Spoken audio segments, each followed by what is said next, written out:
Gusto mong ibang tao ang makasama namin dito sa compound, ha? Galing pa sa mga lolo't lola namin tong pwesto na to, tapos ibebenta nyo sa iba? Sige, bilhin nyo. Lupa to ng lolo ko, kaya bakit mo ibebenta sa akin? Ano palang gusto mo? Ibigay ko sa'yo? Eh di lumabas din yung totoo na nagiinit talaga yung mga mata nyo sa bahay namin. Nai-imagine nyo na ba na kapag nakamkam nyo to, wala na kayo ipapaayos dahil maganda na? Ang galing, di ba? Alam na alam ko ang galawan nyo. Pero tapusin na natin ang usapan. Kung ayaw nyo ibang tao ang tumira dito, bilhin nyo to base sa gusto kong halaga. Dahil hindi kami aalis dito, dahil amin to. Wala kayong makakamkam ngayon. Huwag nyo akong gagamitan ng kamag-anak na yan. Hindi kayo kamag-anak. Dahil nakakahiya magkaroon ng ganyang kamag-anak. Suga pa sa lahat ng bagay. Pag-angkin ng mga bagay na hindi kanila. Ganon ang ugali ni Orlando. Gusto niyang lagi silang nakakalamang higit sa sino mang kamag-anak nila. Dahil sa ganong pag-uugali, daranasin din nila ang hirap ng parusa gamit ang itim na kapangyarihan. May pag-asa pa bang magbago ang taong mapagkamkam o mananatili silang bilanggo ng sarili nilang pagkakamali? Bali ang mangyayari niyan, hati muna tayo sa babayaran. Kasi nga ipapangalan na sa akin muna yung lupa, tapos sa akin na lang kayo magbabayad palagi. Hindi naman pwede yung ganon, Tito. Kaya nga kami magbibigay ng pera kasi nga gusto namin ipasukat yung lupa namin. Baka naman magbigay kami sa'yo tapos kukunin nyo rin yung bahay namin. Para namang hindi mo ko kilala. Kaya nga ganito iniisip ko dahil kilala ko kayo. Bakit ba ganyan ka makipag-usap? Parang wala kang respeto ah. May respeto po ako. Pero wag nyo naman pong gawing tanga yung mga tao rito sa bahay. Hindi po porket mabait mga magulang ko, akala nyo pwede nyo nang utuin pati mga anak nila. Maayos ako nakikipag-usap sa'yo, di ba? Maayos din naman po akong kausap, di ba? Maayos kang kausap pero ganyan ka magsalita. Nakikipaghatian lang ako ng bayad dahil kailangan natin paayos yung lupa natin. Akala mo kung sino ka na. Nagkaroon ka lang ng malaking sahod eh. Tapos binibigyan ka lang ng pera nung afam mo. Huwag niyong idamay yun. Hindi ako naging mayabang. Ang gusto niyo po kasi, magbibigay ako ng 40K sa inyo para ipaayos tong pangalan ng lupa. Pero yung pangalan sa inyo lang, tapos yung 40K ko hindi babalik sa akin. Ganon yung ginawa niyo kina Redina. Tapos pinalayas niyo sa bahay nila dahil nagkaroon lang kayo ng konting issue. Basta kung maglalabas ako ng pera para sa lupa, kailangan alam ko rin na nakapangalan sa amin yung pwesto namin. Kakarampot lang yung sa amin tapos kinakamkam niyo na lahat. Galit na galit si Tito Orlando sa mga sinabi ko. Totoo yun, pero bilang siya ang dehado sa mga salita ko, magagalit talaga siya. Pati mga anak niya inatake ko. Inaway din ako pero wala akong pakialam sa kanila. Hanggat tama ang ipinaglalaban ko, hindi ako matatakot kahit na kanino. Kahit na maging pangit pa ang tingin nila sa akin. Nakatira kasi kami sa iisang compound. Bali ang nakapangalan sa titulo ay yung lolo pa ng lolo namin. Ngayon lang siya maaasikaso, pero ang gusto nila, sa tito ko ang pangalan. Habang yung iba naming kamag-anak, hinahabol din ang lupa. Si Tito Orlando, pinsan siya ni Mama. Siya yung isa sa mapera, pero hindi siya ang pinakamayaman, pero siya ang pinakamayabang. Bata pa lang ako, pinagyayabang niya palagi kahit na hindi naman kanya. Ugali ng mapagkamkam na tao. Dagdag pa doon, gusto niya lahat ng desisyon niya, susundin ng mga tao. Kaya kapag kumontra ka sa kanya, ikaw na ang kalaban nila. Pero ako, hindi ako katulad ng inaasahan nila. Masama ang ugali ko, Lola Telang. Lalo na kung ganun lang din naman ang kamag-anak ko. Kahit pasabihin niyang mas matanda siya sa akin, kahit kailan hindi nila magagamit sa akin na magkadugo kami. Isang hapon, nung umuwi ako, hindi ako makadaan sa gate dahil nakaharang ang mga gamit nila. Para makadaan ako, sinipa ko talaga yung nakaharang. Nakita ko ng asawa ng anak niya pero hindi siya nakaapila. Pagpasok ko sa bahay, sa mama ko nagsumbong ang pinsan ko. Sinipa mo raw yung gamit nila dun sa labas? Bakit kasi nakaharang sa daan? Ano ba akala nila? Kanila yung buong compound? Haharangan nila yung daan? Tapos yung mga bata doon ang gugulo. Yung mga diaper nagkalat sa labas.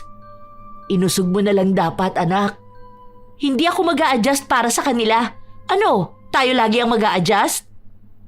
Nagtatanong pala yung tito mo kung ano na raw balita doon sa pera na hinihingi niya. Nagpauna nga siya ng 10K kasi kako, wala akong hawak. Hindi mo naman ako binibigyan kung hindi kailangan dito sa bahay. Bakit nagbigay ka ng 10K doon? Wala naman siyang resibo na binigay sa'yo. Para nga hindi na magkagulo. Magkakagulo lalo kung mapupunta sa kanila tong lupa. Tapos pera ko naman yung ginamit. Buti sana kung tama yung hatian eh. Di ba yung isa niyang anak? Ipapaayos yung bahay ni na Tito Ben? Doon dapat titira si Jeff, kaso ayaw nila. Kasi inangkinan nila. Na kanila na lang yun dahil daw nag-asawa na yung anak niyang pinsan mo. Hinaan mo naman ang boses mo. Mamaya marinig ka pa dyan. Wala akong pakialam sa mga yan. Kahit na marinig pa nila ako. Totoo naman na nagiging sakim yung pinsan mo dahil sa mga anak niyang di makaalis sa poder niya eh. Diba? Wala naman akong pakialam doon. Pero wag nilang sobrahan na pati itong sa atin may balak silang kunin. Kapapagawa ko pa nga lang nito eh. Mainit na sa mata nila. Ang kakapal ng mga mukha nila. Pwede naman daw kapag gusto nating magpabukod, pero malaki ang gagastusin. Okay lang, magkano ba? 100,000? Sige, meron ako rito. 200,000? Meron din ako. Ano ba akala niya sa atin? Walang pera? Baka sabihin nila mayabang ka na naman. Mayabang talaga ako kung may ipagyayabang ako. Sila nga mayayabang eh, wala namang maiyabang, di ba? Akala nila takot mga tao sa kanila. Ang init na naman ang ulo mo. Kumain ka na nga muna. Basta huwag ka magbibigay ng pera doon sa pinsan mo. Sagad na sa kakapalan ng pagmumukha niya. Sama mo pa yung nanay niyang sakim. Kaya sa sobrang pagiging masamang damo, parang demonyo na sa lupa na naghahanap ng kaluluwa na isasama sa impyerno. Galit talaga ako sa mga kamag-anak ko. Maging bastos na ang tingin ng lahat sa akin, pero kahit kailan ay hindi ako papayag na may aapi pa sa pamilya ko. Wala silang naitulong sa amin simula pa noon. Tapos nung nakita nilang umaangat na kami, inggit na inggit sila. Sa totoo lang po, Lola Telang, hindi ko alam kung bakit may mga ganong klase ng kamag-anak. Yun bang takot sa biyaya na natatanggap ng iba? Takot na may maging mas angat sa kanila. Dapat lagi ka lang nilang nakikita na nasa ibaba. Naghihirap. Ganon kasi tong mga kamag-anak ko. Hindi pala. Kamag-anak ni na mama. Hindi ko na sila kamag-anak dahil pinuputol ko na ang ugnayan ko sa kanila. Kakilala ko na lang sila ngayon. Lumipas pa ang ilang araw. Habang pauwi ako, nakasalubong ko pa yung nanay ni Tito Orlando. Magpapaayos ka pala ulit ng bahay nyo? Nagpapakabit ako ng aircon dun sa taas. Bakit nagpapakabit kayo ng aircon? Di ba nagkakaproblema na nga sa poste ng kuryente? Ano naman kinalaman ng aircon namin sa poste ng kuryente? Hindi naman nakukuha yung kuryente sa inyo, di ba? Ang bastos mo talagang bata ka. Bastos naman talaga ako. Hindi ko na kailangan magpanggap. Pinagsasabihan kita na wag na muna kayong magpalagay ng aircon. Bahay nga namin yun. Bakit nyo ba pinakikialaman kung anong babaguhin doon? Nung nakaraan, pinasarado nyo yung sa bintana namin dahil sabi nyo may ilalagay kayo sa part na yon. Tapos ayaw nyo pang ipagawa namin yung CR namin. Ano bang ambag nyo doon? Mayabang ka na talaga, no? Ganyan talaga kapag nakakatikim ng kaunting ginhawa sa buhay. Inggit ka na, no? Sa bagay, ganyan talaga kapag nakakakita ka ng kamag-anak na gumiginhawa. Umirap ako saka umalis. Lagi na lang iyang nagdedesisyon sa buhay namin. Minsan pa nga, pinagsabihan niya ang kapatid ko na wag na kunin yung kurso na kinukuha niya dahil mahal daw at walang trabaho dito. Akala yata niya, porket matanda siya, ay pwede na niyang diktahan ang buhay ng iba. Niwala nga siyang inambag sa amin.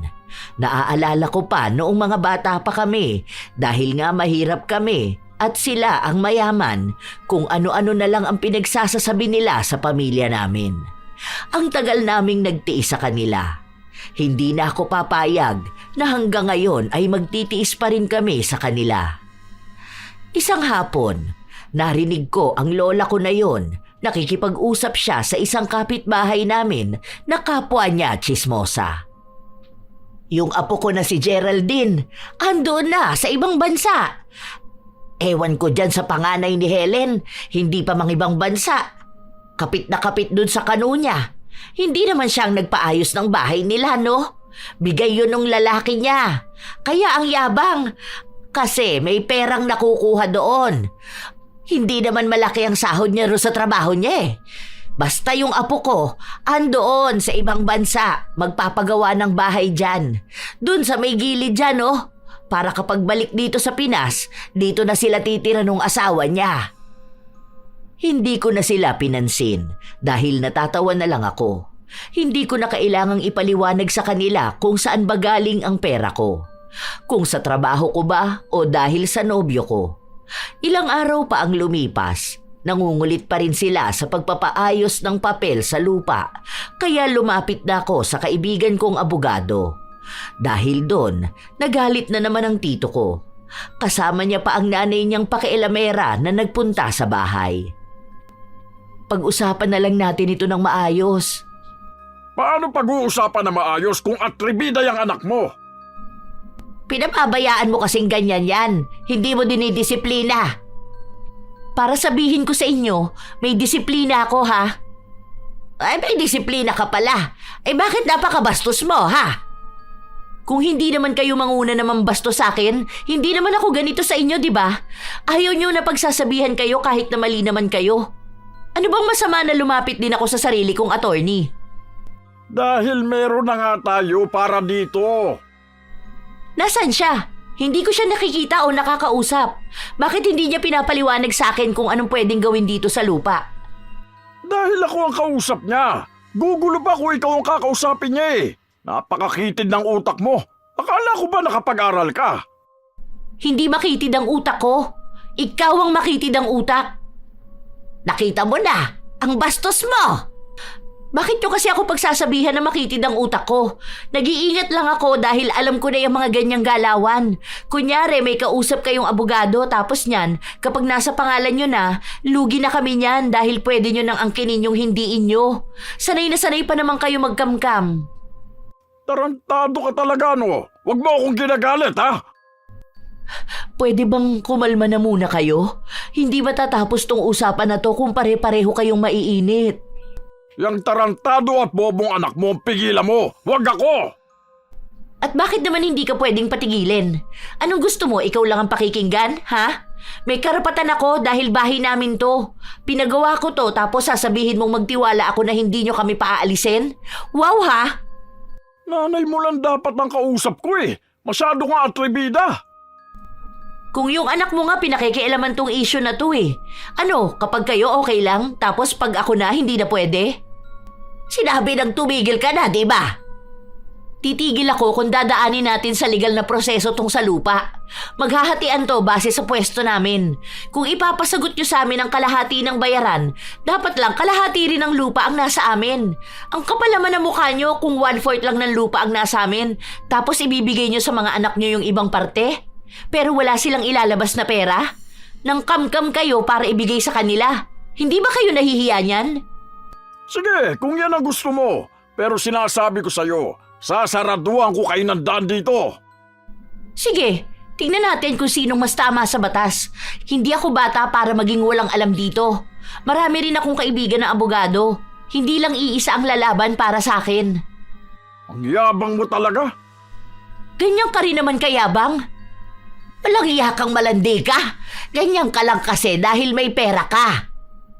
Malandi ka rin naman nun. Nagpokpok pa nga yung isa mong anak, di ba? Tumigil ka! Kita mo na, kapag kayo ang binabalikan ng kaparehas na ugali nyo, magagalit kayo? Wala kang utang na loob! Wala talaga. Kailan ba kayo tumulong sa amin, ha? Kayo ang may utang sa akin. Pera, hindi nyo pa binibigay. Hayop ka talaga! Kapag ako inatake dahil sa kabastusan mo, nako! Helen, pagsabihan mo yung anak mo. Kung matalino siya, gamitin niya yung utak niya. Ginagamit ko utak ko. Kaya nga nagagalit kayo sa akin, di ba? Hindi nyo kasi ako mauuto. Hindi ako tanga. Kung galit sila sa akin, mas galit ako. Hindi ako nagpatalo sa salitaan nila. Hindi ako papayag na magmumukha silang tama dahil lang sa mas matanda sila sa akin. Inasikaso namin ang pagsasaayos ng lupa. Gusto nila kaming saraduhan ng daan pero hindi pwede. Siguro ilang buwan ang lumipas noong nasukat na ang lupa. Ang laki ng inilabas namin pero mas malaki ang sa kanila dahil mas malaki nga ang porsyento ng lupa nila. Nung may pangalan na kami sa titulo, mas lalo akong naging matapang dahil legal na nasa amin na ang lupa. Nag-chat sa akin si tito mo. May pag-uusapan daw kaming dalawa kasi parang walang paglalagyan ng motor. Motor nino? Motor ni papa mo. O bakit walang paglalagyan? Dito sa atin yung nakalagay. Diyan sa tapat natin. Sasakupin daw kasi yun. Kapag pinagawa daw yung bahay ni Geraldine, parang doon ilalagay ang CR. Ay, hindi pwede yun. Lagpas na sa lupa nila yun. Bilang sa sukat ng lupa natin yung dyan sa labas. Sige, gawin nila yun. Ipapagiba ko yun. Yun na nga ang sinabi ko. Pero ang sabi sa akin, para naman daw hindi ko pamangkin si Geraldine. Kasi request nila na kahit malaki pwesto nila. Wala akong pakialam sa kanila.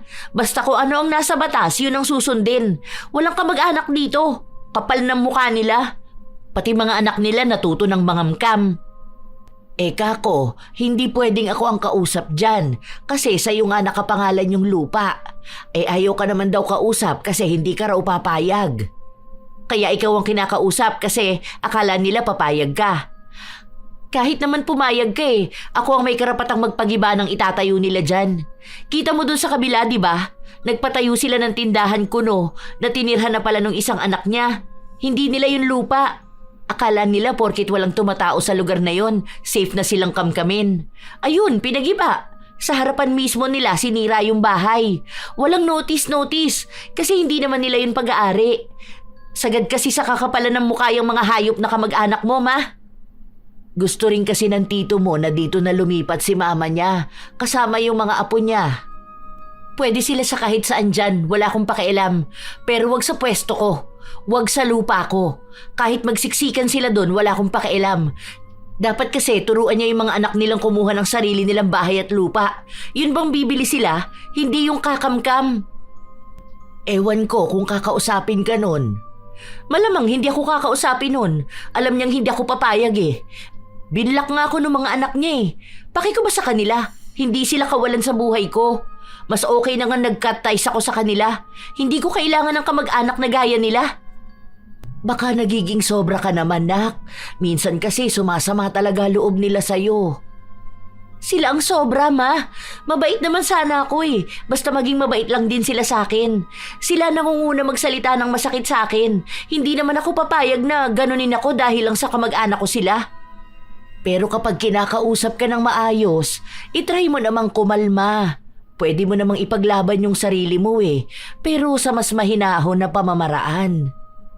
Try kong babaan yung boses ko, pero kapag sinigawan nila ako, malamang sisigawan ko rin sila. Binabalik ko lang sa kanila yung pakikitungo nila sa akin. Sinubukan ko naman na maging maayos sa kanila, Lola Telang. Pero sadyang pangit ang ugali nila. Inaaway nila ako kahit na wala naman akong ginagawa sa kanila. Minsan pa nga, aalis ako nun. May dala akong maleta. Tapos, hirap na hirap akong dumaan dahil hinarangan talaga nila yung dadaanan namin. Na hindi naman tama. Kasi nga, may daan talaga kami dapat dun. Ang ginawa ko, sinira ko yung harang. Tulog pa sila nun, kaya alam kong walang nakakita sa akin. 3 araw akong wala nun dahil nasa bakasyon ako. Masaya ako. Tanggal talaga ang stress ko sa kanila. Pero naghanda ako dahil alam kong pag-uwi ko, mai-stress na naman ako sa kanila. Hindi nga ako nagkamali. Yung sinira mo doon, papalitan mo yon. Sige, magbibigay ako ng 1K. Anong 1K? Anong gagawin namin dyan? 10K yun. Wow, 10K na pala yung mga basura na nakaharang doon. Bakit kasi may harang? Daanan yun, di ba? Bakit kasi hindi mo ayusin yung pagdaan mo? Hindi nga ako makadaan. Dapat walang harang doon. Dahil right of way yan. Hindi nyo pwedeng harangan na parang kayo lang ang pwedeng dumaan. May nalalaman ka pang right of way, right of way? Hindi ka ba nakinig sa sinabi ng attorney? Kung may internet kayo, tanong mo kay ChatGPT kung ano yun. Hindi ka talaga matino kausap, no? Ang bobo mo! Gaano ba katino para maging matalino? Same ba ng pag-iisip nyo? Basta magbigay ka ng pampagawa dun sa nasira mo. 1K lang ang ibibigay ko. Basta hindi nyo pwedeng sementohan niyang daan. Ewan ko kung hindi yan ipagiba kapag nireklamo ko yan. Sige, magreklamo ka. Ewan ko kung panigan ka ng batas. Okay, sabi mo yan ah. Hindi ko na yung kasalanan kapag giniba yung bahay ng anak mo para tapyasan. Ang sikip na dito oh. Suga pa kayo sa space. Kailangan inyo lang lahat. Dahil may alam ako sa batas, talagang ginawa ko ang sinabi ko. Nag-file ako ng report sa barangay. Kinausap sila pero hindi pa rin sila pumayag. Dahil ang sabi nila, ninong daw ng tito ko yung kapitan namin. Siyempre, wala akong pakialam sa kanila. Kaya sa munisipyo na ako lumapit. Doon na nakita na lumagpas na nga sila sa napagkasunduan namin. Kahit na kanino ka pa lumapit, hindi ko to ipapabawas. Ang dami mong inarte dyan. Akala ko ba gusto niyong iakyat natin kung saan tong problema natin na to? Kinausap ko kayo, ayaw niyo namang makinig. Mas pinaniwalaan niyo yung kakarampot niyong alam. Akala niyo ata mas mataas kayo sa batas eh. Kapag hindi niyo pa yan ginawa at nag-issue na ng demolition letter, bahala na kayo dyan. Ilalapit ko na yan sa korte. Bakit ba hindi ka makaintindi ha? Gusto mo ikaw ang masusunod eh. Mas matanda ka ba kaysa sa amin? Hindi na mahalaga kung sinong mas matanda. Kapag nasa korte tayo, hindi nahihingin kung anong edad mo. Dahil wala doon ng kung sinong matanda siya ang tama. Alam mo sa ginagawa mong ganito, malaki ang karma na mapupunta sa'yo. Hindi ba pinaglalaban ko lang naman yung karapatan namin? Paano mo masasabi na mapupunta sa akin ang karma? Sino bang mas masama ang ugali? Hindi ba kayo naman? Baka mas malala pang karma ang mapunta sa inyo niyan. Kayo ang mag-ingat dahil ang mga taong sugapa at mapagkamkam, walang puwang yan sa langit. Baka kasi pati pwesto ng iba dun ang kininyong inyo. Akala mo naman kung sino ka para makabanggit ng langit. Sa pag-uugali mong yan, kampon ka ng kadiliman eh. Ah, kampon nyo na pala ako? Nakita mo na? Napakabastos mong animal ka. Bastos ako sa taong bastos. Hindi siguro kayo ready na may taong kayang sumalungat sa gusto nyo. Parehas kayo ng nanay mong paladesisyon. Ang tatabil lang dila nyo. Pero kapag kayo naman ang pinatulan, akala nyo mga nakakaawa kayo. Sa susunod, ayusin mo yung pakikipag-usap mo sa akin ha. Basta po ayusin nyo lang yung pakikipag-usap sa akin. Hindi pwedeng binabastos nyo ako. Tapos maghahangad kayo ng respeto. Dapat kung anong hinihingi nyo, yun din ang binibigay nyo. Narinig ng pinsan ko ang pinagsasabi ko kaya inaway niya ako. Siyempre, maldita ako. Hindi rin naman ako nagpatalo. Hindi pwedeng sila ang laging tama dahil kung matigas ang mukha nila, matigas din ang mukha ko. Ako lang talaga yung ganito, Lola Telang. At hindi ko naman pinagsisisihan na ganito ang ugali ko. Kasi kilala ko naman ang sarili ko. Hindi naman ako basta nagagalit o nang aaway ng ibang tao. Kung tatanungin ang mga kamag-anak ko na ito, sasabihin nilang demonyita ako. Kung tatanungin naman ang ibang tao na hindi ko kamag-anak, sasabihin nilang mabait ako. Ganun naman kasi ang mga tao. Kahit naman anong ipakita sa masasama ang ugali, may masasabi pa rin sila. Kaya bakit ako magpapanggap na mabait sa kanila? Para lang apihin ako? Lumipas ang mga araw, napilitan sila na maglagay ng daan.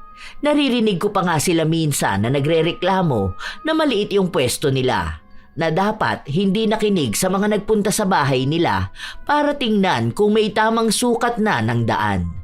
Pero alam din ng tito ko na mali siya at kapag pinagpilitan nila, kusang magigiba ang pader nila. Dahil doon mas lalong nanggigil ang lola ko. Pero kahit nagalit siya, nagawa niya pa ring mangutang sa akin. Wala akong maipapautang. Ang dami mo kayang pera. Nakita ko na nag-travel kayo sa Hong Kong nung nakaraan. Imposible naman na hindi ka binibigyan ng boyfriend mo ng pera. Para tutulong ka lang sa kamag-anak mo eh. Kamag-anak nila. Hindi ko na kayo kamag-anak. Matapos niyo ako i-chismis dyan sa labas? Akala niyo ba hindi ko alam yung mga pinagsasabi niyo, ha? Paladesisyon pa kayo sa buhay ko. Sinasabi niyo na dapat nagpapakasal na ako kaysa mabuntis na hindi pa kasal. Sino ba sa mga apo mong may anak na ngayon ang kinasal na? Ang dami mong sinasabi. Nangungutang lang naman ako. Basta wala akong maipapautang. Doon ka sa anak mo. Mayabang yun eh. Mayaman pala. Ay, nako, ang sama talaga ng ugali. Nagpaparinig pa siya sa akin na masama nga raw ang ugali ko. Wala naman sa akin yun dahil totoo naman. Basta sa kanila, masama talaga ako. Lumipas pa ang ilan pang mga araw. Ang dami nilang pinaggagawa. Para bang hindi sila mabubuhay kung wala silang inaagaw sa ibang tao, lalo na sa amin. Minsan pa, nakita ko ang asawa ni Tito Orlando na kinukuha yung mga bangko na nasa labas. Kitang-kita naman na sa amin yun. Ma, yung mga bangko doon pinasok na sa bahay ni Tita Grace. Anong mga bangko? Yung ginamit ni Totoy kanina, iniwan niya lang doon sa tapat eh. Sabi ko huwag mag-iiwan ng gamit. Alam mo naman ang pag-uugali ng pamilya niyan. Kinukuha nila kahit na hindi sa kanila. Nawawala nga yung cover ng motor ng papa mo. Paanong hindi mawawala? Andun sa bintana ni na Vicky. Ginawa nilang pantabing sa araw. Nakita mo? Oo. Kinukuha ko nga ayaw ibigay sa akin. Kanila raw yun. Wala talagang tapon sa pamilya na yun, ano? Lahat suga pa eh. Hay naku naman. Hindi na yun maibabalik. Hindi na talaga. Kanila na yun. Bakit ba ganun yung mga kamag-anak mo na yun, ma? Kaya yung mga iba ninyong kamag-anak ayaw na silang makita eh. Namana yun dun kay Beth. Ang tanda na hindi pa nagbabago. Bakit kaya may mga matatanda pa rin na masasama ang ugali? Tapos panay sila demand na galangin sila. Pero sila naman tong nambabastos sa iba. Hindi dapat gawing dahilan ng edad para mambastos ng ibang tao. Dati naman mabait yang si Kuya Orlando. Kaso siguro nasulsulan na rin ni Tia Beth. Kaya ganyan. Naalala ko pa noon, siya pa yung mabait na pwede mong makausap ng maayos. Yung alam niyang kapag hindi ka niya, talagang hindi niya kukunin. Kaya hindi ko alam paano nagsimula na maging mapagkamkam yan eh. Baka matagal ng ganyan ang ugali niya, pero dati napipigilan niya lang. Pati yung mga anak niya namana na yun eh. Hindi ako magtataka kung darating ang araw na mismong mga anak niya yung mag-aaway-away dahil lang sa ganyan. Baka sila pa magpatayan para sa lupa. Ganyan ba naman ang ugali ng lola nila at tatay? Parang akala mo laging mauubusan. Tapos yung kinukuha pa nila, hindi rin naman sa kanila. Gusto ko na nga lumipat ng bahay. Iniisip ko na nga na ibenta na to eh. Sige, gusto ko yan. Total sa atin naman na talaga to eh. Pwede nang ibenta. Kaso, iniisip ko paano ko sasabihin sa kanila. Bakit kailangan pa sabihin sa kanila? Hindi na nila to problema. Hindi nila to bahay, no? Bakit hihingi pa ng permiso sa kanila? Atin to. Wala silang pakialam sa desisyon natin.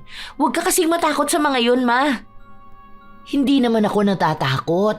Ayoko lang ng gulo. Sila ang magulo. Kahit na ayaw mo ng gulo, magiging magulo talaga. Isipin mo yun pagbabawalan kang ibenta yung pag-aari mo. Kasi hindi na nila makukuha, di ba? Ayoko na rin dito. Gusto ko na umiwas sa mga toxic na kapitbahay. Ayoko na makita pagmumukha ng mga yan araw-araw. Kinumbinsi ko si Mama na ibenta ng atong bahay namin. May nakausap na rin akong pwedeng bumili. May bahay na rin kasi akong nakuha. Sanla, tira yun. Pero ayos lang dahil 2 taon naman ang kontrata. Yung mapagbebentahan ng bahay namin, yun ang ipambibili ko ng lupa. Tapos, saka kami magpapatayo ng bahay. Isa na lang naman ang nag-aaral sa mga kapatid ko, kaya mapagtutulungan naming magpatayo ng bahay. Yung pangalawa ko namang kapatid, may bahay na rin yun pero sa Maynila naman. Hindi ko alam kung paano nalaman ng mga kamag-anak ni Mama na ibebenta namin ang bahay. Pag uwi ko kasi noon, nakita ko yung mag-ina na nasa bahay. Oh, buti naman at dumating na rin yung demonyita mong anak. Mismo na ba agad ako? Marami namang katulad ko sa impyerno, di ba? Hindi ka ba dumalaw sa jowa mong si Satanas? Nakita mo na kung gaano katabilang dila ng animal na yan. Kanina demonyita, ngayon animal naman na. Ano yan, kambing? May sungay? Hindi kami nakikipagbiruan sa'yo. Sinabi ko ba? Tumawa ba ako? Hindi ko naman sinabi na joke lang to, di ba? Ano ba kasing ginagawa nyo rito sa bahay? Tungkol sa pagbebenta ng bahay nyo, bakit nagdedesisyon kayo ng hindi namin alam? Ay bakit? Need ba alam nyo lahat? Kailangan ng approval nyo? Ito yung dahilan kaya ayaw kong ipahiwala yung pangalan ng lupa eh. Wala kayong pagpapahalaga sa pamilya. Kayo ba meron? Ay oo, sa pamilya nyo. Pero sa iba nyong kamag-anak, wala. Kaya ayaw nyo ipangalan sa amin yung lupa eh. Dahil gusto nyong kapag umalis kami, sa inyo na tong bahay namin. Hindi namin kailangan sabihin sa inyo kung anong gusto namin gawin sa bahay na to. Ipapaupa namin, isasanla o ibebenta. Dahil una sa lahat, ito ha, tumingin kayo sa bawat sulok ng bahay namin. Wala kayong naiambag dyan kahit na magkano. Lahat yan, gastos namin. Yang inuupuan nyo, yang inaapakan nyo, pag-aari namin lahat yan. Kaya wag niyong sasabihin na kailangan namin ng approval nyo para sa desisyon namin. Gusto mong ibang tao ang makasama namin dito sa compound, ha? Galing pa sa mga lolo't lola namin tong pwesto na to, tapos ibebenta nyo sa iba? Sige, bilhin nyo. Lupa to ng lolo ko, kaya bakit mo ibebenta sa akin? Ay ano palang gusto mo? Ibigay ko sa'yo? Lumabas din yung totoo, no? Na nagiinit talaga yung mga mata nyo sa bahay namin. Nai-imagine nyo na ba na kapag nakamkam nyo to, wala na kayong ipapaayos dahil maganda na? Ang galing, di ba? Alam na alam ko yung galawan nyo. Pero tapusin na natin ang usapan. Kung ayaw nyong ibang tao ang tumira rito, bilhin nyo to base sa gusto kong halaga. Dahil hindi kami aalis dito, dahil amin to. Wala kayong makakamkam ngayon. Huwag niyo kung gagamitan ng kamag-anak na yan. Hindi kayo kamag-anak. Dahil nakakahiya magkaroon ng ganyang kamag-anak. Suga pa sa lahat ng bagay. Wala rin akong pakialam kung hindi ka mag-anak ang tingin mo sa amin. Dahil wala rin naman kaming pakialam sa'yo. Ang ayusin mo rito, yung pagsagot-sagot mo ng ganyan sa akin. Basta, kahit na anong mangyari, hindi nyo ibebenta tong bahay na to. Hindi ako papayag! Tandaan mo yung sinabi ng anak ko, demonyita ka. Hindi kami papayag na mapupunta sa ibang tao ang bahay na ito. Tandaan nyo rin ang sinasabi ko. Hindi rin naman ako papayag na mapupunta sa inyo tong bahay namin. Lalo na kung hindi nyo naman binili. May batas tayo, kaya may kapit kami. Hindi kami tanga. Lalong hindi ako utu-uto. Hindi ako natatakot sa inyo. Ayusin nyo yung pag-uugali nyo ha. Hindi yung ugali ko lang ang napupunan ninyo. Hindi na ako nakipagtalo pa sa kanila.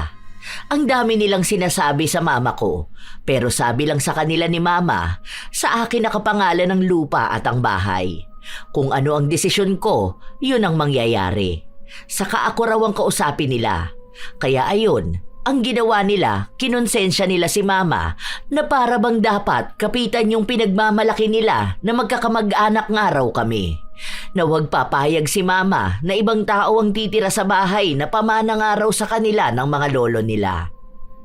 Pero kahit naman mauto nila si mama, akin pa rin naman ang huling desisyon.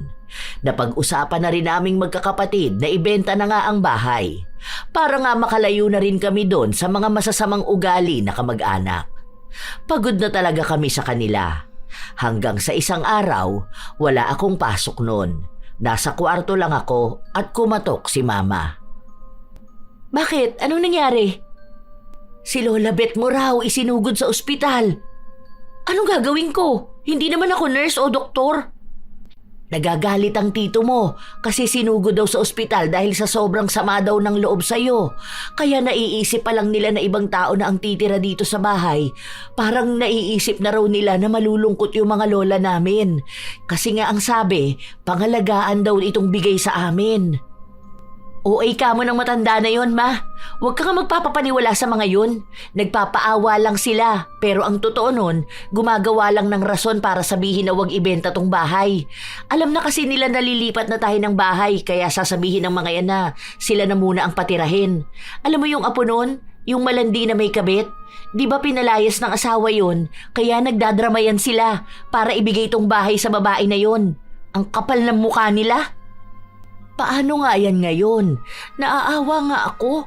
Naghihingalo na raw. Tapos yung parang huling binibili niya na magbati-bati na. Naku ma, kapag nakita ko yun na hindi naghihingalo, naku. Pumunta talaga ako ng ospital para lang malaman. Wala akong pasok. Dapat no, nagpapahinga lang ako. Pero kapag malapit ka sa mga kamag-anak mo, laging walang katahimikan. Pagpunta ko ng ospital, nalaman ko na hindi naman pala inatake sa sobrang sama ng loob. Natapilok lang pala. Kita nyo na? Kung hindi ba naman kakaiba yung ugali nyo, sasabihin nyo na inatake kayo at naghihingalo na? Ah, baka magkatotoo yan. Hindi ka naman namin pinapunta dito, di ba? Walang hiya ka talaga. Aba, mas walang hiya kayo ah. Kukonsensyahin niyo pa mama ko na kesyo huling habili ng nanay mo na magbati-bati na? Hindi pa yan mamamatay no? Takot lang ng mga nasa impyerno. Magmumukha pang mabait si Satanas kapag katabi ang matanda na yan. Nakita mo nang may sakit yung matanda, ganyan ka pa rin? Hindi nyo pa rin naman pwedeng ibenta yung bahay nyo. Di mo sure. Baka magulat ka na lang lumilipat na yung bagong may-ari nun. Ang tigas talaga ng mukha mo, no? Talagang ibebenta mo yon? Bakit ba hindi maproseso ng utak nyo? Amin yun. Sa akin nakapangalan. Kahit na maghingalo pa kayong dalawa ng nanay mo, hindi nyo ako mapipigilan kung ibebenta ko yon o hindi, okay? Ang kapal ng mukha mo. Kung hindi naman dahil sa amin, wala kayo ron eh. Sana pala hindi ko na ibinigay sa inyo. Mas makapal ang mukha mo. Hindi naman yun galing sa'yo. Maliit nga lang yun eh, dahil yung isang pwesto na dapat amin, kinamkam nyo na. Hindi lang nagsalita ang mama ko dahil hilig nyo magpa-victim. Sorry kayo, hindi ako kasing bait ng mama ko. Wala rin akong konsensya gaya nyo. Kaya labanan to ng mga magkakaparehas na ugali. Kung ano-ano na lang ang ginagawa nila para hindi maibenta ang bahay namin. Talagang punong-puno ng galit ang puso ko, Lola Telang. Kasi damay pamilya ko, lalo na ang mama ko. Naaawa ako kay mama na laging siya ang inaaway at iniipit. Ayoko pa naman sa lahat yung ginagawang kawawa ang mama ko. Kaya dumating talaga ako sa punto na lumapit ako sa mangkukulam. Hindi ko naman yun intensyon nung una. Pero talagang todo yung galit ko na hindi na ako nagdalawang isip noong may nakilala akong mangkukulam. Ang pinakulam ko ay ang tito ko. Hindi ko alam kung anong ginawa sa kanya, basta ang sabi ko noon, wag lang siyang papatayin. Kahit habang buhay na lang siyang maghirap. Ilang linggo pa ang lumipas, parang walang nangyayari, pero ang sabi sa akin, maghintay lang daw ako. Minsan kasi matagal bago umepekto ang kulam. Isang araw, dumating yung bibili ng bahay. Gusto niyang tingnan muna. Nalaman ko na gagawin niya pala yung paupahan din. Oo, maganda rin yun. Ako kasi hindi ko to pwedeng gawing paupahan eh. Yung mga kamag-anak ko bigla na lang titira dito. Ngayon pa nga lang andito pa kami. Gusto na nilang kunin tong pwesto namin na to. Parang kulang na lang pati hangin, gusto na nilang kamkamin. Pasensya ka na pala dyan, makalat talaga sila. Mga dugyot kasi ang mga yan eh. Pero tong bahay namin maayos naman to. Bagong gawa lang yan.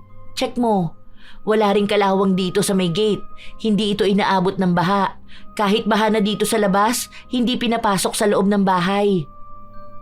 Habang pinapaliwanag ko ang tungkol sa bahay, dumating naman ang tito ko. Galit na naman siya. Inaaway niya yung bibili ng bahay. Wala sa lugar. Wala namang ginagawa sa kanya yung tao, pero pinagmumura niya. Kaya pinauwi ko na muna ang kausap ko. Nakita mo na? Gusto mong galangin ka pero yung taong di mo naman kilala binabastos mo ng ganon? Talagang tinutuloy mo pa rin yung pagbebenta ng bahay? Ano bang problema mo? Bakit ba ayaw mo kaming pakinggan ha? Hindi mo talaga ginagamit yung utak mo, no? Alam mo, umiiwas na ako makipagtalo. Pagod na ako magsalita ng magsalita. Paulit-ulit lang din naman yung sinasabi mo, di ba? Paulit-ulit lang din yung sasabihin ko. Tarantado! Basta hindi ako papayag na ibebenta mo tong bahay na to. Umayos ka! Huwag mong hintayin na magalit pa ako lalo! Wala ka na magagawa. Huwag mo na lang bastusin yung bagong titira dito. Sa oras na umalis kayo dito, ililipat ko na mga gamit namin dito para hindi mapakinabangan ng iba. Subukan nyo para makita nyo ang mangyayari sa inyo. Hindi lahat ng tao masisindak nyo, ha? Ewan ko kung hindi kayo humarap niyan sa batas. Sakto, abogado pa naman asawa nun. Magaling na abogado. Hindi ako natatakot kahit na kanino. Bahay pa rin namin to. Amin to. Hoy! Walang sa inyo. Kahit isang pako, wala kayong pag-aari sa bahay na to. Nakakasawa makipagdebate sa'yo. Bahala ka na nga dyan sa buhay mo. Mas lalo siyang nagalit nung tinalikuran ko siya. Nakakabastos daw yon. Gusto niya akong saktan pero humarang nun si Papa. Kaya pinagbantaan ko si Tito Orlando. Kapag sinaktan niya ako, sisiguraduhin kong makukulong siya. Wala siyang karapatan na pagbuhatan ako ng kamay at hindi niya pwedeng idahilan na pagdidisiplina yon ng mas nakatatanda sa akin. Ipaglalaban ko talaga ang karapatan ko. Siyempre kapag ganun, inaasahan ko na mga anak naman niya ang susugod sa akin. Wala rin akong pakialam sa kanila. Bakit ako ang inaaway niyo? Bakit hindi yung tatay niyo ang pagsabihan niyo, ha? Palibasa malaki rin ang pakinabang niyo kapag kinamkam niyo tong bahay namin, di ba? Ang kakapal ng mga pagmumukha niyo, sa totoo lang. Kahit yung mga asawa nila, nakikisali na rin sa galit sa akin. Wala naman akong kinatatakutan, kaya pinagpapatulan ko talaga sila.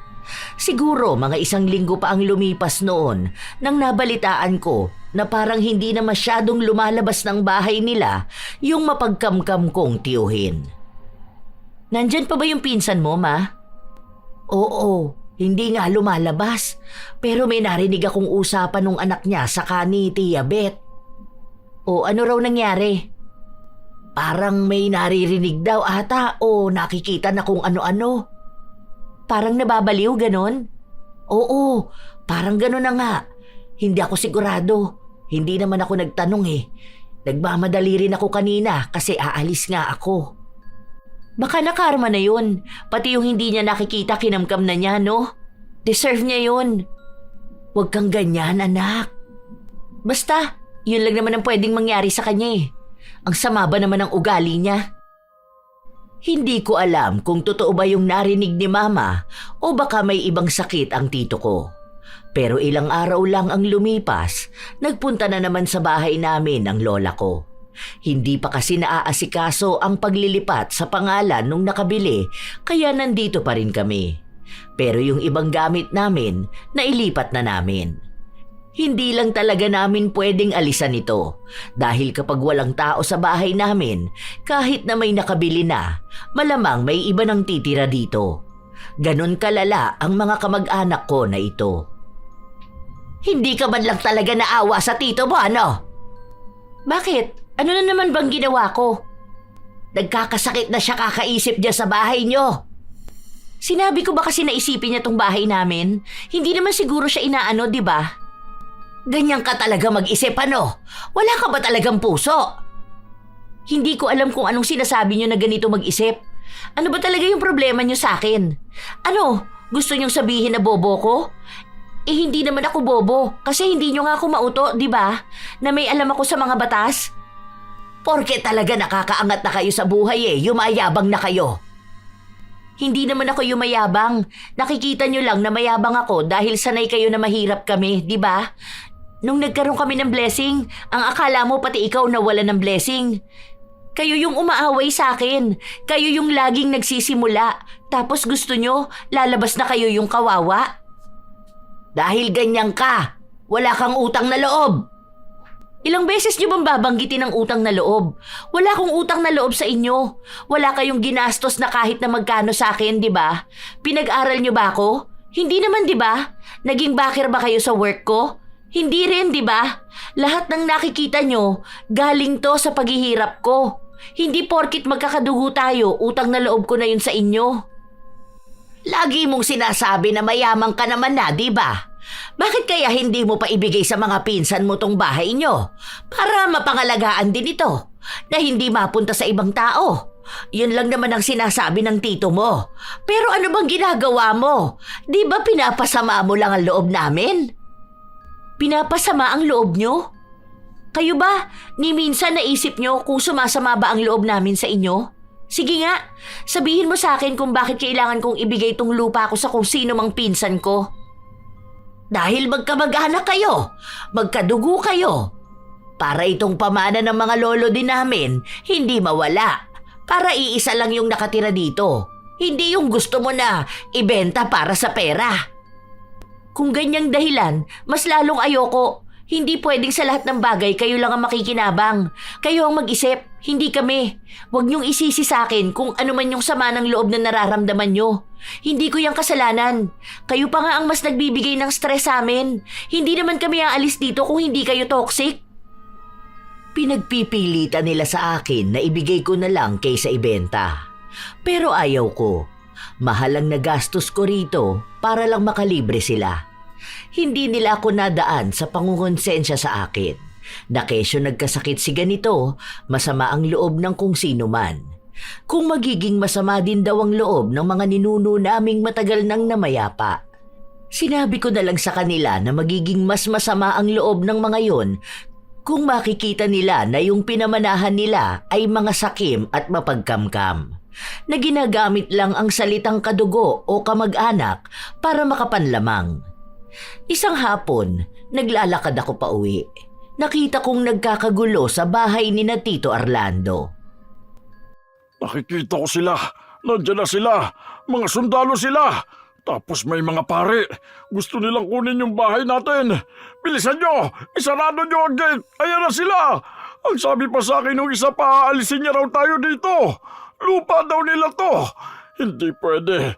Dahil atin ang buong mundo. Anak ko, ano bang pinagsasasabi mo dyan? Pumasok ka na sa loob ng bahay nyo. Hindi ako pwede dun sa bahay. Hindi pwede. Kasi kapag nasa loob ako, sasakupin nila ang mundo. Hindi yun pwede. Kasi dapat sa atin lang ang mundo. Anong pinagsasasabi nito? Pati yung mundo kanila na. Kanino to nakikipag-agawan? Sa mga alien? Parang timang. Ipasok na ninyo sa loob ang papa nyo. Ang dami ng chismosa rito, oh. Doon nga kayo mga chismosa kayo. Ang hihilig ninyong makialam sa buhay ng ibang tao. Doon kayo! Umalis kayo dyan! Isa ka pang babae ka! Oh, bakit nadamay na naman ako dyan? Pauwi na ako. Inaano ko ba kayo, ha? Ikaw ang may kasalanan ko. Bakit ganyan ang nangyari sa tito mo? Hindi ko kasalanan yan, no? Nabaliw na yata yan kakaisip na kanya ang mundo. Nananahimik ako, idadamay mo na naman ako. Kung yung anak mo gustong kamkami ng mundo, ikaw naman gustong isisi sa akin lahat ng kasalanan sa mundo. Ayos talaga kayo eh. Ayoko. Huwag niyo kayo papasok sa bahay. Paano kung malalabanan ng mga yan? Gusto nilang kunin sa atin ang mundo eh. Hindi pwede yun. Dapat sa akin lang ang mundo. Dapat sa atin lang yung magpapamilya. Ang dami nilang gustong umagaw sa atin. Huwag tayong papayag. Dapat atin lang ang lahat. Hindi ko na sila binigyan ng pansin dahil pagod na rin ako. Saka wala naman akong ibang panonoorin doon, maliban na lang doon sa tito ko na nabaliw na. Tapos, yung lola ko sa akin na nagagalit, na para bang ako ang gumawa nun sa tito ko. Pero, naisip ko, baka yun yung kulam na pinagawa ko sa kanya. Ano yun? Sa utak niya napunta? O ganyan yung ritual na ginawa sa kanya? Baka nga ganon. Pero ayos na rin. Ang mahalaga sa akin, nahihirapan na sila. Pinapamukha pa lalo sa lahat ng tao na mapagkamkam sila. Ang kinin ba naman niya ang mundo? Ilang araw pa ang lumipas na naging abala ako. Isang umaga, bali sa susunod na araw, aalis na tayo rito. Lilipat na dito yung mga nakabili ng bahay. Ipapaayos na pa raw to dahil parang maglalagay siya ng iba pang kwarto. Kasi nga gagawin niya tong paupahan, di ba? Oh, anong sabi ng lola mo? Patay naman na si Lola Vicky. Anong sasabihin niya sa akin? Ano ko, si Tito Orlando na kinakausap yung mga hindi nakikita? Hindi ba? Ang Lola Beth mo. Yung lola nila. Ano naman pakialam niya? Hindi naman sa kanya to. Kahit naman saan siya magreklamo, wala siyang magagawa. Kasi ginawa namin tong bentahan ng naaayon sa batas. May mga attorney dito sa pagitan namin. Saka wala siyang pangalan sa lupa. Anong gagawin niya? Magagalit? Magrereklamo? Lagi namang ganun ang ginagawa niya. Baka kasi, alam mo na, paaalisin nila yung nakatira dito tapos sila titira? Subukan nila. Malalaman talaga nila kung anong hinahanap nila. Hindi nila pwedeng kayang-kayanin yung ibang tao. Pero ano kayang nangyari kay tito mo, no? Pina-check up na ba nila? Ayaw nga nila kasi baka raw sabihin ng ibang tao na nababaliw na. Ay bakit? Hindi pa ba? Stress lang daw eh. Tapos yung stress niya dahil na naman sa akin. Kaya nung kinausap ako ng anak niya, parang gusto nang isumbat sa akin lahat eh. Kahit na wala naman siyang dapat na isumbat sa akin. Yun na nga ang naiisip ko. Baka sabihin na naman nila na kasalanan mo yung nangyayari. Kasi nung huli kayong nag-away, ang sabi sa akin ni Tia Beth, sobrang na-stress nga raw si Kuya Orlando. Hindi raw makatulog kakaisip dito sa bahay at sa lupa. Ang sabihin niya kamo, nai-stress siya kasi plinano na niya kung kanino niya ibibigay itong bahay at lupa kapag umalis tayo. Kaso nga, naibenta ko na agad. Alam ko na galawan ng mga yan, ma. Wala yang ibang gagawin kundi isisi sa ibang tao yung nangyayari sa kanila. Pero naaawa naman ako. Okay lang maawa, pero wag maging tanga. Hindi laging puro awa, tapos sila makikinabang. Sila masaya, tapos tayo nga. Huwag ka maging martir sa mga kamag-anak mo, ma. Inuuto ka lang ng mga yun. Tapos sila wala naman talagang pakialam sa'yo. Hay, sana gumaling na siya, no? Depende yun sa ugali niya at ng pamilya niya. Kung ganyan pa rin sila, baka hindi na yun gumaling. Bahala sila. Kanya-kanyang karma naman yan eh. Kung masama ang ugali mo at mapagkamkam ka, baka kung ano talagang mangyari sa'yo. Tapos si Tia pa. Panay siya paawa sa akin na wala na raw silang pera, na parang naiisipan na nilang isang latong lupa. Nangungutang nga sa akin. Ang sabi niya, humiram ako sa'yo. Huwag ko raw sasabihin na sa kanya ko ipapautang. Kako, hindi naman pwede yung ganun. Anak kita, para namang sinabi niya sa akin na maging traidor ako sa anak ko. Para lang sa kanila. Hayaan mo na sila, ma. Alam mo, ma, sa totoo lang, mas peaceful talaga kapag nag-cut ties ka sa kamag-anak mo eh. Hindi mo pwedeng palaging masasabi na porkit magkadugo kayo, magtitiis ka sa kanila. Yung iba naman nating kamag-anak, hindi ganyan sa kanila, di ba? Buti pa yung mga yun, nakaka-proud tawagin na tito at tita. Pero hindi yung ganyang pamilya. Tingnan mo yung mga yun, di ba hindi na rin sila tinuturing na pamilya? Kasi kahit sino talaga aayawan yung ganyang mga tao. Mapagkamkam, mga mapanlamang.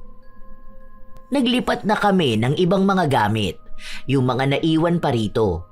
Tapos ang dala na lang namin ay mga damit namin. Kahit isang araw na lang bago lumipat ang nakabili ng bahay, hindi pa rin pwedeng iwan ito hanggat walang tao. Dahil nakaabang na silang lahat sa pag-alis namin, para nga naman makuha na nila itong pwesto. Isang hapon, bago kami umalis kinabukasan, nakita ko na naman si Tito Orlando. Nasa labas siya, may hawak siyang mga papel na hindi ko alam kung ano. Pinipilit siya ng nanay niyang pumasok sa loob ng bahay nila. Sige na naman, anak. Huwag ka nang makulit. Pumasok ka na kasi sa loob. Itapon mo na rin yung mga papel na hawak mo. Hindi pwede. Huwag ka magpapadaan ng tao dyan. Dapat harangan natin dito. Kasi sa atin to lahat. Dapat palayasin natin sila.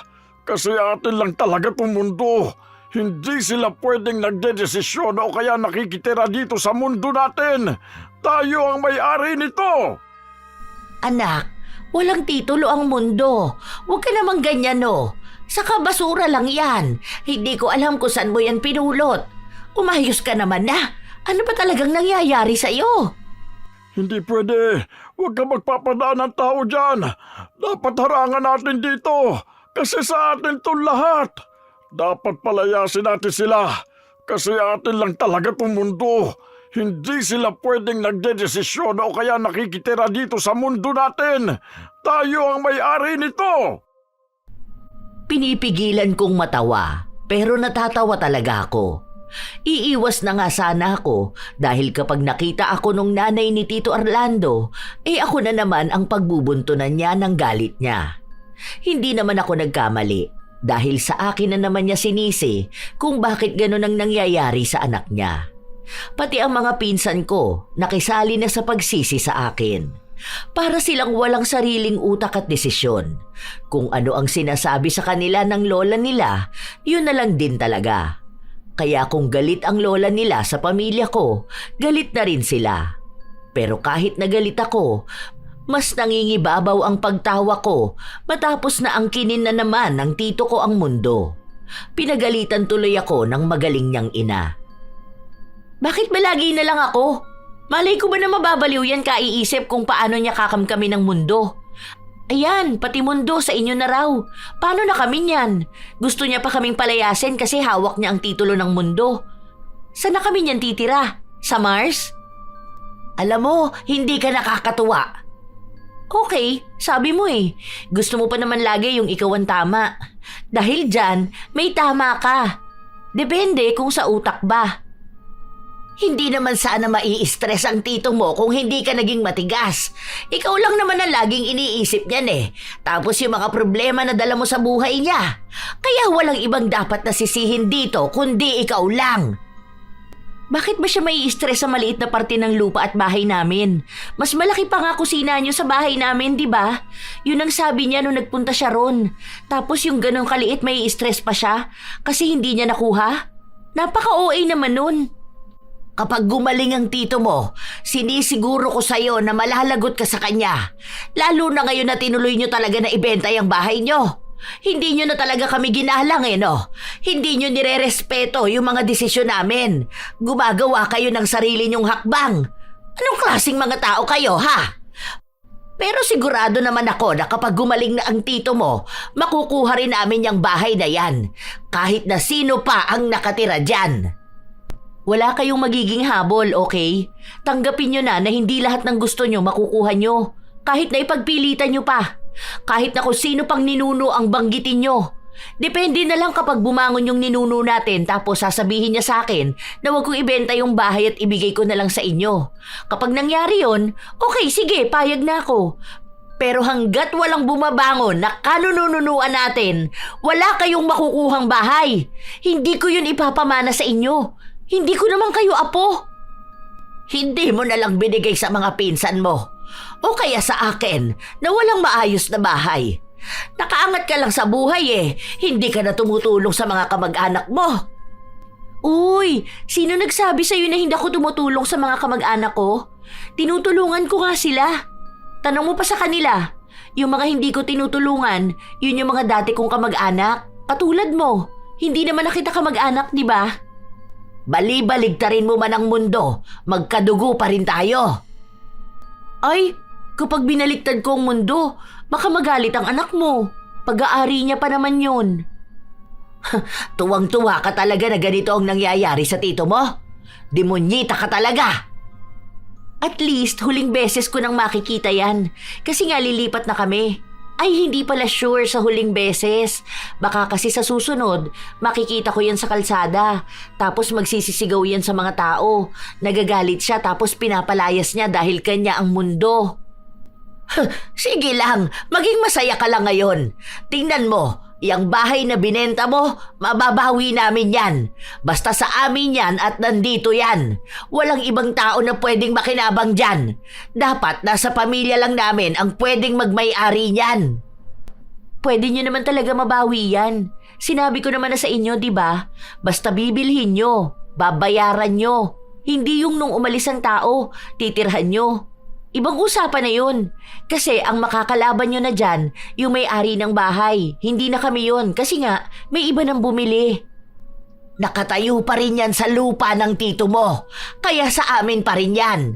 Mas matagal naman kaming tumira dito kaysa dyan sa bumili ng bahay. Tapos magkakamag-anak pa ang mga nandito. Kapag sa batas, wala yan sa kung sino ang una at sinong pinakamatagal. Nasa kung kanino nakapangalan. Para kayong mga squatter na mas matapang pa kaysa sa may-ari ng lupa. Kung magkakaroon kayo ng problema sa bagong may-ari, kasalanan nyo na yun. Kayo naman ang makakasuhan, hindi naman ako. Ayan, may mga sumisira ng hinarang ko. Hindi pwede yan. Akin yan lahat. Paalisin mo yung nakatira doon dahil akin yun. Bahay ko lahat yan. Akin ang mundo. Ako may-ari niyan. Hindi ko na sila pinansin. Pumasok na ako sa bahay. Kinabukasan, noong naroon na ang bagong may-ari ng bahay, kinuha ko na lahat ng naiwan naming gamit. Kung sakali na may problema dyan sa mga bills o kaya kung ano man dito sa bahay, chat mo na lang ako ha. Pagpasensyahan nyo na yung mga kamag-anakan na yan kasi masasama talaga ugali nila. Sampulan nyo na lang kapag ginulo kayo. Nagtanong sa akin ang lalaki kung baliw daw ba yung nakatira doon sa malaking bahay. Dahil naririnig niya raw yun na nagsisisigaw. Para din daw kasing wala sa katinoan ang pinagsasasabi. Oo yata. Hindi naman nila yun pina-check up Pero ayun na nga, may kwento kasi kung bakit siya ganyan. Ano kasi yun? Baka sa pag-uugali niya rin. Paalis na dapat ako, pero yung mag-asawa, gusto pa nilang ikwento ko kung ano yun. Dahil wala naman akong pasok sa trabaho nung araw na yon, kaya nanatili na lang muna ako ron. Mukhang kailangan din nilang malaman kung anong klaseng tao ang pwede nilang makasalamuha. Kahit na hindi naman sila dun titira at ipapaupa nila. Bale, ano kasi yan? Mahilig mang kamkam. Alam niyo yun? Yung kahit na hindi naman sa kanila, gusto nila na kanila pa rin. Basta ganun. Simula bata pa lang ako, gusto nila lagi silang nakakalamang sa ibang tao. Di ba nga nakakaaway ko yan nung ayaw ipabenta tong bahay? Kasi kanila daw to. Nakesyo yung lolo ng lolo nila na lolo pa nila. Basta mga kalulololohan nila, ganun. Yun daw may-ari. Kaya kahit na sa amin nakapangalan, sila daw talaga yung may-ari. Siguro nung kakaisip na ganun, nabaliw. Siguro lagi niyang sinasabi sa sarili niya na siya ang may-ari ng lahat. Kaya ayun, pati mundo, kanya na. Para bang nakikitira lang tayo sa mundo niya. Huwag niyo nalang pansinin, lalo na yung nanay nun. Puro paawa yun Tapos ko, konsensyahin kayo na parang kulang na lang, hingin sa inyo tong pwesto nyo. Sinabi ko talaga sa kanila yon dahil alam ko na ang ugali ng mga yon. Baka kasi magkaroon pa sila ng problema.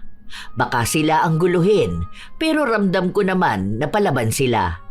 Mas may alam sila sa batas, tapos yung lalaki mukhang hindi rin nagpapatalo. Medyo naging matagal ang usapan namin hanggang sa nagpasya na akong umalis. Habang palabas ako ng gate, dinig ko na naman na sumisigaw si Tito na kanya nga ang mundo. Hindi ko na pinansin dahil wala rin naman akong sasabihin sa kanila. Wala rin naman akong plano na magpaalam sa kahit na sino sa kanila. Hanggang sa nasa lubong ko yung kinaiinisan kong matanda. Hindi ko na sana siya kakausapin pero siya pa tong unang nagsalita matapos niya akong harangin. O ano, masaya ka na ba na may ibang tao na sa compound? Sa sobrang saya ko, magpapaparty ako. Kaso di kayo invited. Baka sabihin nyo, inyo na naman yun. Talagang ganyan ka? Lagi naman akong ganito. Basta ako, masaya ako na lumipat na kami ng bahay. May binili pala akong lupa. Hindi na yun sa inyo Pasabi pala sa anak mo, kasi kanya nga ang mundo, di ba? May binili ka mo kong lupa. Hindi ko kasi alam magkano lupa sa Mars. May nangyayari na sa anak ko. Ganyan pa rin ang pakikitungo mo. Tama lang talaga na hindi ka na namin ituring na kamag-anak. Kahit kailan naman hindi nyo kami tinuring na kamag-anak, di ba? Dahil bakit namin kayo ituturing na kamag-anak kung ganyan kayo? Yung pag-uugali mo pa lang, hirap nang makasundo.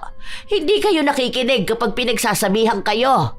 Laging akala ninyo kalaban kami. Kayo ang dahilan kung bakit ganito kami. Kaya noon pa lang, galit at naiinis na kayo sa amin dahil kami na lang yung naiiwan ditong kasama nyo. Napaalis nyo yung iba, nakuha nyo yung bahay at pwesto nila. Pero kami hindi. Ngayon kami na ang kusang umalis pero mas lalo kayo nagalit dahil hindi nyo nakuha ang gusto nyo. Last na to ha. Ayoko na rin naman kayong maging kamag-anak, no? Ayoko na nga makita yung mga pagmumukha nyo. Sana lang sa mga susunod hindi na talaga tayo magkita-kita. Bahala na kayo sa buhay nyo. Bahala na rin kami sa buhay namin. Hindi ko napipilitin lahat dahil hindi na rin naman magiging maayos yung pag-uugali nyo. Good luck na lang talaga sa inyo ha. Bahala na kayong magkamkaman kasi kayo-kayo na lang ang magkakasama. Kung anong tinuro mo sa mga anak at apo mo, panigurado ko na yun din ang gagawin nila sa isa't isa. Hindi na ako naghintay nang sasabihin niya sa akin dahil wala naman ng saysay kung magsusumbatan o magtatalo pa kami. Kaya nga ako umalis doon dahil ayaw ko na ng problema. Ilang buwan simula nung umalis kami, naging payapa ang lahat. Mas masaya talaga kapag walang kamag-anak na nakapalibot. Yung iba naming mababait na kamag-anak, nakakabisita na sa bahay. Hindi nila magawa noon dahil nga makikita nila yung mga kamag-anak nilang pinutol na rin nila ang ugnayan. Isang araw, habang nagkakape ako sa labas, umuwi si Mama galing palengke. Nasa lubong ko si Lola mo, Bet. Pauwi na siya noon galing palengke. Lola nila, hindi ko lola yun. Iisa lang ang lola ko, yung mabait kaso nasa heaven na. Ayun na nga, nasa lubong ko siya. Kinukwento niya yung tungkol sa bagong nakatira doon sa bahay natin dati. Pinaupahan na kasi yun, di ba? Mag-asawa raw yung lumipat doon. Ano na naman ang problema nila? Munti ka na raw bugbugin ng lalaki si Carl. Oh, bakit daw? Kasi di ba, akala nila umalis na yung mag-asawa. Inaway-away daw kasi nila. Nakita nila na may mga maleta. Yun pala, umalis lang muna. Nagbakasyon, ganun. Akala nila, iniwan na mga gamit. Sinira nila yung pinto, tapos naglagay sila ng mga gamit nila. Doon na raw titira si Carlo. Kasi nga, kanila naman daw talaga yon. Saka wala ng tao. Ayun, nung umuwi yung mag-asawa, nagulat sila. Ayaw pa raw umalis ni Carlo dahil pinaglalaban niyang pamana yon sa kanila. Muntik pa nga daw mabaril. May baril pala yung lalaki. Yan ang napapala nila, di ba? Ang titigas ng mga mukha nila Sa sobrang pagkamkam nila, pati pwesto talaga ng iba gusto nilang kunin. Buti di siya nabaril. Akala ata nila kaya nila lahat ng tao. Kaya ayun, galit na galit sa akin si Tia Beth. Sinisisi niya ako na tayo raw ang may kasalanan kung bakit daw gano'n nangyari sa apo niya. Kung bakit daw napasok sila ng masamang tao doon. Napasok sila ng masamang tao? Sila nga yung masasama. Isipin mo yun, pumasok sila sa bahay ng iba. Doon sila tumira, tapos nung pinapaalis sila ayaw nilang umalis. Aba, kung hindi nga naman sila tutukan ng baril. Trespassing yun kung di ba naman sila tanga? Yun na nga ang sinabi ko. Pero wala hindi naman siya nakikinig sa akin. Kung may masamang mangyari daw sa kanila, tayo ang may kasalanan nun. Hindi tayo na konsensya na hindi na lang binigay sa pinsan mo. Angas talaga nila, no? Grabe ang katoksikan. Ang layo na ng bahay natin. Baka kung malaman nila kung nasan tayo bigla silang magtayo ng bahay. Tapos sasabihin nila, kamag-anak naman. Ewan ko ba, yung tito mo naman, ayun, hindi pa rin magaling. Ang daming ang reklamo nun.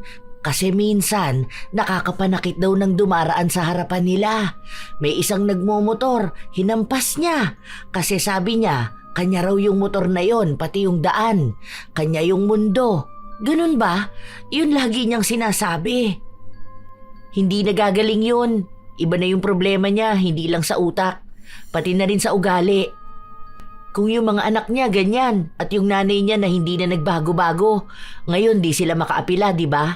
Nakahanap sila ng katapat nila Magmatapang sila doon sa bahay ng iba. Kapag binaril sila noon o napatay sila, wala silang laban.